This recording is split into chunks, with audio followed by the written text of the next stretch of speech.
Pernah dengar tak mengenai generasi sandwich? Bukan sandwich yang kita makan roti tu, bukan. Generasi sandwich ni sememangnya dekat dengan masyarakat kita. Kenapa? Bayangkan kita berada di tengah-tengah, di atasnya dengan tekanan kos sara hidup, tanggungan penjaga, ibu bapa, dekat bawah pula tanggungan anak-anak, keperluan komitmen sekolah semua. Itulah mereka generasi sandwich. Jadi, kenapa isu ni dilihat makin kritikal dekat Malaysia? Pertama, kos sara hidup semakin meningkat. Inflasi juga semakin meningkat. Konflik lagi, menambahkan lagi bebanan tekanan kos semasa. Kalau nak jaga satu isi rumah pun dah mencabar, ini apatah lagi nak jaga 3 generasi. Kedua, Malaysia menuju status negara tua menjelang 2030. Walaupun belanjawan tahun ni kita dah bersiap sedia, kita dah peruntukkan 1.26 bilion ringgit Malaysia untuk menangani kesan di masa hadapan, tetapi perkara ni tak dapat dinafikan.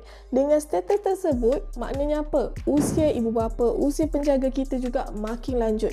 Bermakna jangka hayat untuk perkhidmatan kos juga lebih tinggi. Ketiga, kenapa ia juga semakin kritikal?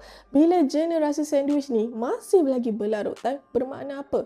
Walaupun kita dah di usia 60 tahun, tetapi anak-anak kita masih lagi bergantung pada kita. Sebab apa? Sebab kos sara hidup yang semakin tinggi dan semakin membebankan. Bayangkanlah dah dapat pendapatan, kena bayar komitmen, bayar nafkah dan bayar keperluan anak-anak, dan akhirnya simpanan kita terjejas. Paling membimbangkan, sebahagian pihak terpaksa menggunakan tabung persaraan mereka. Ambil contoh KWSP, akaun fleksibel. Jadi, macam mana kita nak jadi generasi sandwich yang terakhir? Macam mana kita nak tamatkan kitaran ni?